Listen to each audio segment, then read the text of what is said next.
আর ওই বিজেপি আর ওই হারমাতদের দলেরা মানুষের জন্য কি করেছে, এই সমস্ত কিন্তু পার্থক্যটা আপনারা কিন্তু নিজেরাই বুঝতে পারছেন। দীর্ঘ 34 বছর বামফ্রন্ট সরকার কি করেছিল, আর 2011 সালে তৃণমূল কংগ্রেসে আসার পর এই 2024 পর্যন্ত 13 বছরে মমতা ব্যানার্জির সরকার, মা মাটি মানুষের সরকার কি করেছে, কিভাবে আপনাদের পাশে রয়েছে, সমস্ত বাংলার সমস্ত মা বোনেরা দাদারা সকলেই জানে। আর রয়েছে ভারতে কে রয়েছে, বিজেপির সরকার।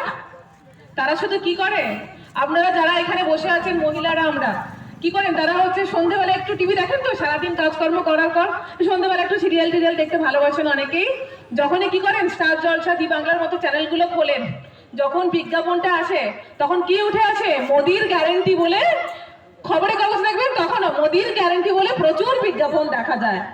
মোদিজিকে বলি, যে গ্যারেন্টিটা আপনারা টিভির মাধ্যম দিয়ে, সংবাদপত্রের মাধ্যম দিয়ে মানুষকে বলছেন, সেই গ্যারেন্টিগুলো যদি আদৌ বাস্তবায়িত করতেন, মানুষের কাছে যদি সেই গ্যারেন্টিগুলো পৌঁছে দিতেন, বিজ্ঞাপনে খরচ না করে সেই সমস্ত টাকা যদি মানুষের কাজে লাগাতেন, তাহলে মনে অনেক ভালো হতো। মনে আছে